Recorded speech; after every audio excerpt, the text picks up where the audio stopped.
You should watch this at night.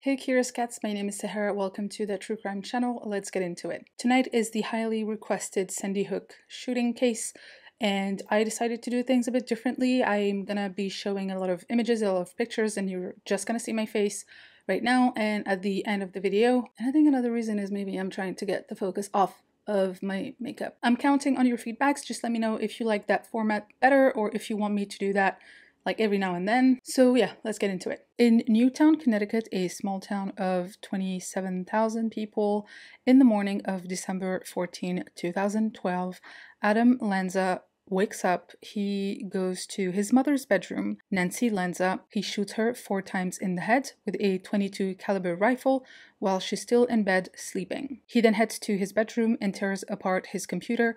He takes out the hard drive and tries to destroy it. Armed with an AR-15, 2 semi-automatic pistols, a shotgun, and a few hundred rounds of ammo, he gets inside his mother's vehicle and drives to Sandy Hook Elementary School, which is about 5 miles away from his home. For some reason, he leaves the shotgun in the car. Around 9:30 a.m., he shoots a window to access the school. The principal, Don Hawksprung, and the school psychologist, Mary Sherlach, they hear loud pops. They don't know it's gunshots, so they go out and investigate along with lead teacher Natalie Hammond. They see Adam and they yell, "Shooter." Adam shoots and kills both Don and Mary. Natalie is injured. He also shoots and injures 2 other staff members who are in the hallway. He then goes to the main office and doesn't see that people are hiding, so he goes back to the hallway. Teachers start hiding their students in closets, under tables, in bathrooms, wherever they can. They also barricade the doors either with furniture or their own bodies standing against the doors. Those who are closer to the gunshots are silent and they ask the students to stay quiet. And in classes that were further, teachers are trying to distract the kids by asking them to draw or reading them a book. There was this interview of a teacher. She said that she smiled and she told the kids she loved them because she thought if all of them died that day, she wanted them to hear that someone loved them before the end. So Adam is in the hallway and then he enters first grade classrooms 8 and 10. We don't know in which order. In one of them is substitute teacher Lauren Rousseau and behavior therapist Rachel Davina. Lauren was filling in for a teacher on maternity leave. Adam kills both teachers and the students in that classroom, 14 of them. They will be found near the bathroom where they probably tried to hide. One student was still alive but pronounced dead upon arrival at the hospital, and one girl survived by hiding in a corner. Later, she will say to her mom, "Mommy, I'm okay, but all my friends are dead." Adam then goes to another classroom. Again, it is not known if he went first to classroom 8 then 10 or 10 then 8. In the other classroom, teacher Victoria Soto is trying to direct the shooter to the auditorium. She's pretending that her students are over there even though they were actually hiding. Some of them were in the bathroom, some of them were hiding under their desks. Adam will shoot and kill her as she puts herself between him and the students who try to escape, and he also kills Anne-Marie Murphy, behavioral therapist, while she's covering one of her students in an attempt to save him, but he will also be killed. Adam finds students hiding under their desks and he shoots them. 4 will die in the classroom and 1 will be pronounced dead upon arrival at the hospital. At that point, Adam is either already in classroom 10 or he goes back there, he turns the gun to his head and he kills himself. The first 911 call had been received at 9:35. John 911, what's the location of your emergency? Sandy Hook Elementary School, 12 Dickinson Drive. Okay, I've got that. What's going on down there? I believe they're shooting at the front glass. Something's going on. All right, I want you to stay on the line with me. Where are you in the school? I'm down the corridor. All right, I want you to take cover. When the first gunshots were heard, locals said that they were actually not surprised because there are a lot of gun enthusiasts in the area. The police report reads, "It was fewer than 4 minutes from the time the first 911 call was received until the first police officer arrived at the school. It was fewer than 5 minutes from the first 911 call and 1 minute after arrival of the first officer that the shooter killed himself. In fewer than 11 minutes, 21st grade pupils and 6 adults had lost their lives." End quote. So Adam Lanza basically killed 25 people inside that school in less than 11 minutes. There was some contradicting information from the internet, like from articles that I've found, but I'm sticking with this one because it is from the official police report. The people who lost their lives are Dawn, the school principal, age 47, Mary, the school psychologist, age 56, Lauren and Victoria, teachers, age 30 and 27, Anne-Marie, special education teacher, 52, Rachel, behavior therapist, 29, and the 20 kids. Charlotte, 6 years old, Daniel, 7 years old, Olivia, 6, Josephine, 7, Anna, 6, Dylan, 6, Madeline, 6, Catherine, 6, Chase, 7, Jesse, 6, James, 6, Grace, 7, Emily, 6, Jack, 6, Noah, 6, Caroline, 6, Jessica, 6, Benjamin, 6, Allison, 6, Aviel, 6 years old.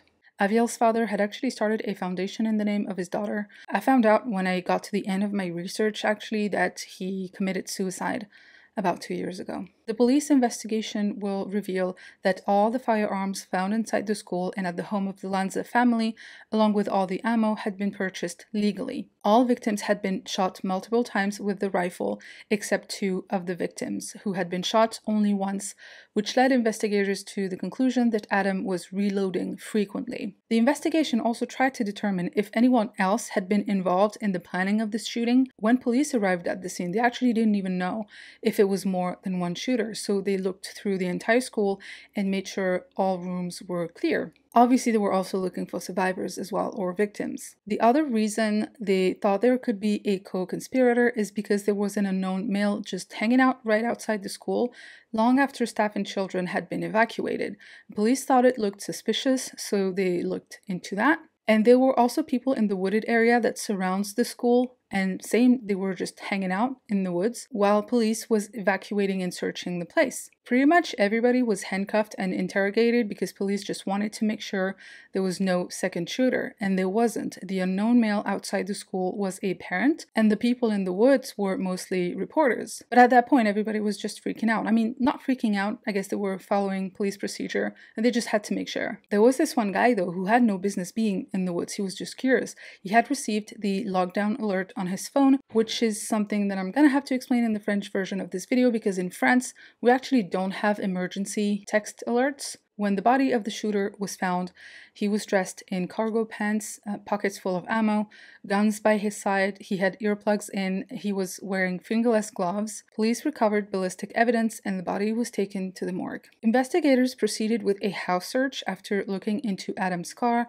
Nancy's car, on the parking lot. They quickly identified the owner of the vehicle through the registration number, and they went to the Lanza house. Here is some footage. So as I said, Nancy had been killed in her bed while she was probably still sleeping. The autopsy revealed that she had no defensive wounds. She didn't put her arms in front of her head, which is what anybody would do in a reflex to try to protect your head. The gun used by Adam to kill his mother was found next to her body. Inside Adam's room, the windows were covered, they were blacked out, the damaged hard drive was found, and in his closet there was a safe, and I think that's probably what upset me the most. There were guns inside and ammunitions. The thought of his mother allowing him to have the safe in his bedroom is just scary. Police found a Christmas check from Nancy to her son so he could purchase a CZ-83 firearm. In Adam's bedroom, police also found an article on the 2008 school shooting in northern Illinois. They found pictures of a dead body covered in plastic and another newspaper article from a school shooting that happened in 1891. After the tragedy, Adam's family members were interviewed, his father, his brother, and other family members, people who knew him, had known him in the past, like classmates and teachers. The people who were interviewed had no explanation for what happened. Many of them acknowledged that Adam had an obsession for school shooting, especially Columbine, and they knew about his interest in firearms, the fact that he would often go to the shooting range with his mother. I was wondering about the percentage of mass shootings where the perpetrator or perpetrators practice shooting, and if that affects the number of victims in the end. Okay, now we're going to talk about the shooter. Adam Lanza was born on the 22nd of April in 1992 in New Hampshire. His parents divorced when he was 9, and eventually it was just Adam and his mother in the family home. Adam's father was paying alimony almost $290,000 US per year. His brother had moved out when he went to college. He moved to New York. Growing up, Adam had a hard time learning how to speak. He was quickly diagnosed with autism. In a doctor's note, it was said about Adam that when he tried to express himself and wasn't understood, he would be very frustrated, so much so that he would be violent at times, spitting, crying, and hitting. He would try to speak louder in the hope to be understood, and he did not try to use body language or gestures as other kids would do. With other kids around him, he eventually gave up since nobody could understand him. Other than these brief, slightly violent episodes when he was very young, Adam never displayed aggressive or threatening tendencies. When he grew older, he did not have a problem expressing himself clearly anymore. He even made new friends. He wasn't 100% isolated. But many students remember him as distant and unemotional. Some even reported that he was bullied, even Adam's parents and his brother, whom he had told. Adam played Little League baseball, but he eventually stopped because he did not like it. Experts believe that his isolation began with the speech development issues. He felt different from a very young age, and he was more comfortable, isolated, and alone. Soon he would also be diagnosed with obsessive compulsive disorder and sensory integration deficit. Sensory integration deficit basically made Adam very sensitive to textures, sounds, and light, which definitely did not help with his isolation. He would spend a lot of time in his bedroom or the basement. At school, he did not like when other kids were loud, or sometimes the clothes they'd wear. And also, as a consequence to his sensory integration deficit, in a chat room online, he once wrote that relationships have absolutely no physical aspect. All that matters is communication, and the nature of the internet fosters it. Adam started isolating himself even more around the age of 14. He went as far as not allowing his mother to enter his bedroom ever, which is why many people think that she never saw the spreadsheet he made. That spreadsheet was a list of mass murderers. Police also found very disturbing writings and drawings. He wrote this story of a mean granny who would kill children with her walking stick. And in this story, she played a game Adam calls Hide and Go Die. A few months prior to the shooting, Adam's isolation became really bad. He was barely leaving his bedroom, and he didn't even speak to his mother. He would send her emails. He wasn't even upset with her. He just needed to be isolated. He had written a list of the reasons why he did not want to go to school anymore, which included, I can't learn the way that school teaches. And this is what led Nancy to homeschool him after he made her aware of the fact that he was just not comfortable going to school and being outside. At some point, his mother wanted to sell the house and move to either North Carolina or Washington. And at that point, Adam's intention was to either go to a special school or find a computer job. Adam seemed like he was close to his mother. Some friends from school said that he told them that they were quite close and she was the only person he could talk to, but others say the exact opposite, claiming that he told them that one day his mother asked him would he feel bad if anything happened to her, and he simply replied no. He told some friends that he did not have an emotional connection with her. Up until the age of 18, Adam would see his father frequently. They would go hiking, play video games, they went shooting but only twice, and they did a bunch of different things. Then for whatever reason, the relationship deteriorated. They would only email each other every now and then, and it was the same with Ryan, Adam's older brother. They just did not speak, and they hadn't seen each other since 2010. Among the things that police found at Nancy's home, there was this note that Adam wrote about pedophilia, and he described it as being a nurturing kind of love. And he also wrote that he thinks the child should have a choice. He wrote a screenplay called Lovebound. It's the story of a 10-year-old boy who meets a 30-year-old man. A psychoanalyst would interpret that as Adam's longing for companionship, a friendship that would eventually become a sexual relationship with a man. But Adam also wrote about the ideal female partner and how he would be a great father because, and I quote, "I would foster a free environment for my child. I would not subject my child to my opinions. I would encourage her to think for him herself." End quote. In another text, he wrote that he defends anorexia.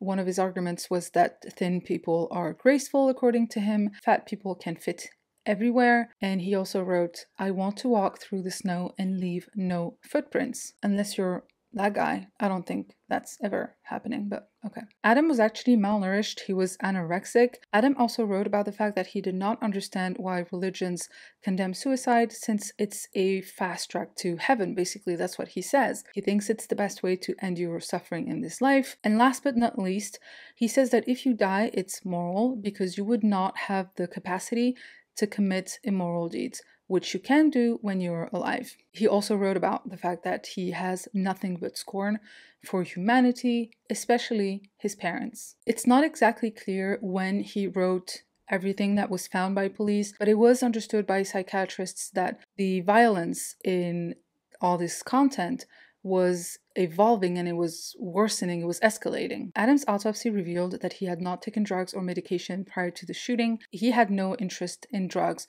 or alcohol or any of that stuff, and he also wrote about that. The last of Adam's writings I want to mention is this one where he said, "I was molested at least a dozen times by a few different adults when I was a child. It wasn't my decision at all. I was coerced into it. They felt me all over my body, and it usually culminated in the funneling of my penis. What do each of the adults have in common? They were doctors, and each of them were sanctioned by my parents to do it." As a child with autism and sensory integration deficit, it does make sense that he would feel that way, feel like his privacy was violated and he was made extremely uncomfortable by anyone touching him, let alone a doctor who sometimes would need to examine you in places that would make anybody uncomfortable. But molestation is not what happened to Adam. It's not what happens to every child who goes to the doctor, as he writes in the last sentence. In the hard drive of Adam Lanza, police also found pictures of a shooter holding a gun to his head, 2 videos showing suicide by gunshot, movies about mass shooting, a video of children being killed, but it was from a movie. They also found a lot of documents on weapons, tons of material on Columbine, and there was also normal content in there. As I was diving deeper and deeper in the ocean of police reports, which felt like reading the entire book collection in the library in The Beauty and the Beast, there was a list of video games found at Adam's house. GTA, Doom, Half-Life, Left 4 Dead. These names almost sound like a horrible prophecy. I want to emphasize on the includes, but is not limited to, and I'm absolutely not saying this to defend Adam Lanza, but I thought it was unfair that they only listed the violent games. He had a ton of other video games like Mario and other non-violent games. A friend of Adam actually said that Mario was his favorite game and he played it much more than all the other ones. He also played DDR, which is Dance Dance Revolution, and I'll just show you this clip of Adam dancing. It's just unfair to the video game industry that even in the police reports, they highlighted the violent video games. I play violent video games sometimes, and a lot of people do. It doesn't mean it desensitizes you to violence, and I stand by that, and I am not the only one. Share your opinion in the comment section, especially if you disagree. I'm really interested in reading other different opinions on the subject. I mean, it's okay to disagree, right? We can still talk about it and be respectful. I guess I just want to say that I'm very passionate about gaming. You probably already know that if you've seen my other videos. And while we're on the subject of gaming, I was thinking of starting a Twitch channel. Maybe I could start streaming once a week and we could have a live session together. I was thinking we could talk about cases that I covered on my channel. We could talk about suggestions that you may have for future videos. We can talk about the fact that I'm always right, you know, just the good stuff. Anyway, let me know how you would feel about streaming live on Twitch once a week. What I'm about to say next definitely does not support what I just said on video games, but I have to talk about it because it's important. And keep in mind that we're talking here about someone that has severe mental health issues. As I said, police found in Adam's bedroom a spreadsheet that he had made with a list of mass shooters. He listed the name of the perpetrator, the number of victims, the number of people who were injured, and the guns that were used. And a police officer said about that spreadsheet that this was the work of a video gamer, and it was his intent to put his own name at the top of that list. He was comparing that spreadsheet to the rankings that you have in video games, and the officer also added that the reason he picked an elementary school was because it would be easier to get a bigger volume of victims because they're young, they're children, they can defend themselves. It's kind of like when you play on easy mode. This police officer also believed that Adam learned the principle of tactical reload from his games. Like, you reload before you're completely out so you can just keep going. It's something that you learn whether you're in police training or when you learn to play a kill game. So does this mean that we should ban violent video games?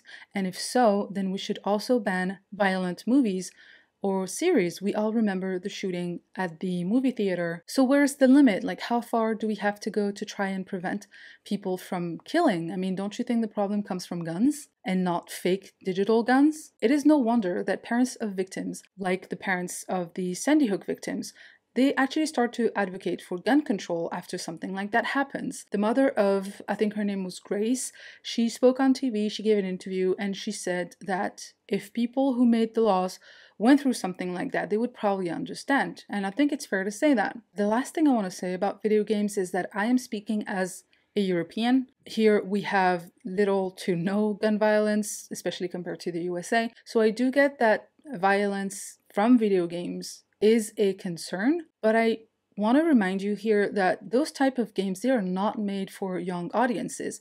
The parents have the responsibility to help their kid make smart entertainment choices. They have to control that aspect of their lives just as much as you would not allow a 10-year-old kid to go to a strip club. You should also make sure they are not playing violent video games. There is a reason to the, ratings of movies and TV series and video games.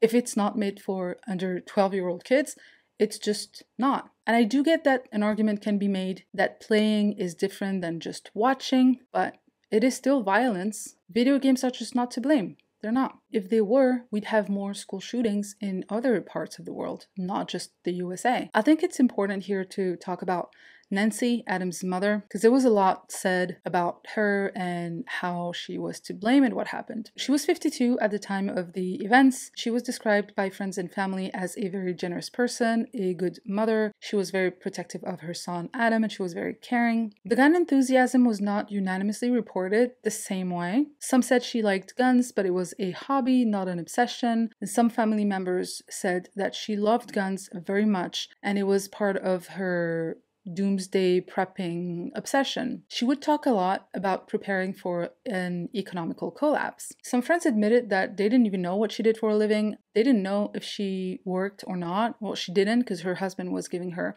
a huge amount of money as alimony, so she did not have to work. And she told friends that her son's condition was the reason she did not have a job. She also confessed at times that she was overwhelmed and she worried a lot about what would happen to Adam if anything would happen to her. She explained to her friends what it meant to take care of Adam, taking into consideration his conditions. He did not like food to be plated a certain way. It had to be arranged in a certain way. He changed clothes many times during the day, especially his socks, so she had to do laundry a lot. She barely had any friends come over because she had a hard time controlling her son.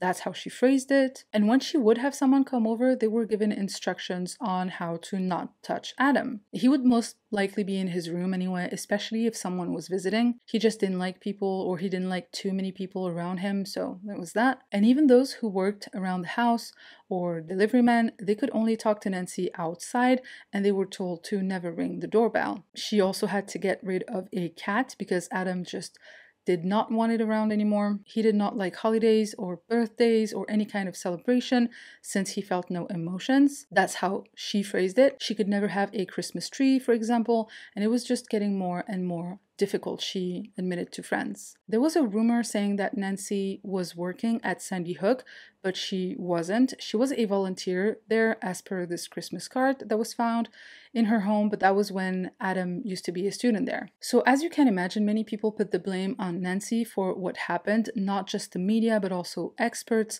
doctors, school staff. Many believed that the signs were there, so many warnings, and nobody did anything, especially not her. But I did wonder if people really knew. Did they really notice? I mean, they knew about his conditions, but it was not known if the drawings and the writings were seen by anyone other than Adam. They were found in his room where nobody could enter, and we don't know if he made similar content when he was in school. And eventually he was getting good grades and he made new friends, so I don't know if the warning signs were there for everybody to see. Many people believe that Nancy was in denial and she accepted too much of her son's rules. Also, a doctor, this one is actually disturbing, but there was a doctor who prescribed treatment and she refused it. Some doctors were reported to have scheduled evaluations, but she refused because she believed that her son would benefit more from being homeschooled. I guess from her perspective, Nancy probably thought she tried her best. There were a lot of books that were found at her house on autism. She did try at some point to take him to doctors, but the gun thing was definitely not seen as a good idea. If she likes shooting, that's fine, she can go shooting, but taking your son, your autistic son, to a shooting range, I mean, I don't know. Not to mention the fact that they had so many guns inside the house, including some that she allowed him to have in his own safe in his bedroom. I think it's safe to say that it was clearly an element that allowed the tragedy to happen. One of the Columbine shooters also was suspected to have autism, although he was never diagnosed. But he did manage to get guns from the internet, so my question is, would Adam have done the same thing if they did not have so many guns inside the house? The issue of child privacy was also raised. Did she give him too much privacy? Nancy was not allowed to enter his bedroom where he had a massive spreadsheet listing killers that he admired, bedroom where he had a computer and God knows what he was doing online, who he was talking to, what he said, bedroom where he had writings and drawings that could potentially have encouraged her to pursue treatment for her son. So I guess it is an interesting question, like where's the limit when it comes to child privacy? How much should you give them and how should you make this process evolve when they get older? The fact that she accepted to be banned from the bedroom was Nancy overprotecting her son from stress, which definitely encouraged isolation and made it progress to a point where he barely left his bedroom. And the dependency apparently went both ways. Nancy confided a lot in Adam. In an email he sent her, Adam said, "If you believe that you have wasted your life, as you seem to have insinuated, you will gain nothing from regretting it and will only depress yourself. You cannot change anything from the past. There is something I can assure you of that will be true. It does not matter if you live for the next year or even 100 years. The day before you die, you will regret ever worrying about your life instead of thinking of what you want to do." End quote. I don't even know what to make of that. Just a quick word on autism and psychopathy. I think it's really important because, of course, the question was raised. I found out when I was doing my research that sometimes autism and psychopathy can be confused. I'm going to give you a quick and basic definition of both. Autism is basically difficulties in social interactions, difficulties in communication, and patterns in behavior.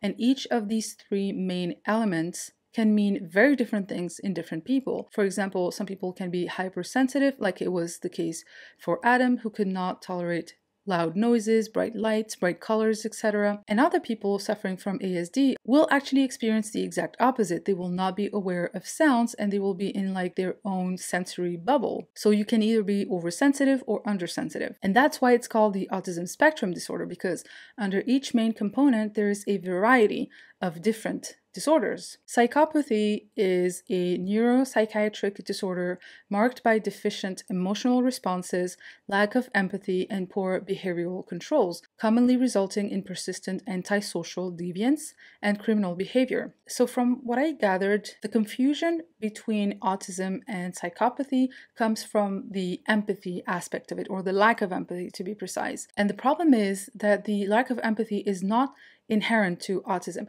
Some will have extraordinary empathy and others don't, and psychopaths are defined as antisocial. There definitely are common elements in both conditions, except for the violence aspect that you find in psychopathy and very rarely in autism. So the question of intent here is really important. A psychopath has the intent to be malicious, to become a criminal, whereas it's more complicated when a person is autistic, because violence is definitely not inherent to autism, or at least it's not common. The question of Adam's autism being the cause and the source of what happened was raised. It was asked to experts, and they said that people suffering from ASD can be violent, but it's rare, 8 to 28% of criminals, but it was not caused by autism. So there has been a discussion and a few articles on possibly adding a subcategory to the spectrum of autism, which is or would be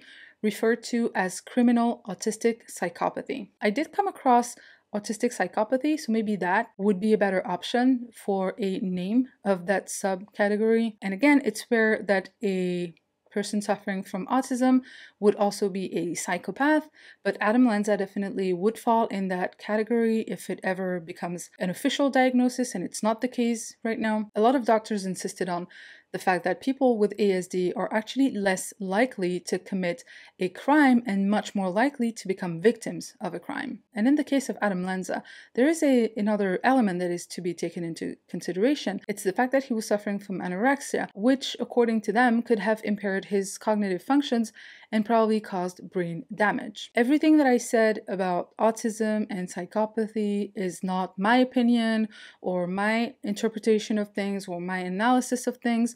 I'm just telling you what I found online, and this concludes tonight's video. Thank you so much for staying till the end. We do have a random item review for tonight. Again, it's for women, but that's like 80% of my audience, and for the remaining 20% it can be a gift idea. My ride or die eyeliner is this one, the Ultra Precision by L'Oreal. The reason I love this eyeliner so much is because it doesn't smudge. It's not even waterproof and it doesn't smudge. Crash test. The cheapest I found it was in London, so if you're ever in the UK, go to Boots or Superdrug and buy a whole bunch. So that's it for me. Again, thank you for watching till the end. Don't forget to like, subscribe, and as usual, I'll see you next week. Bye.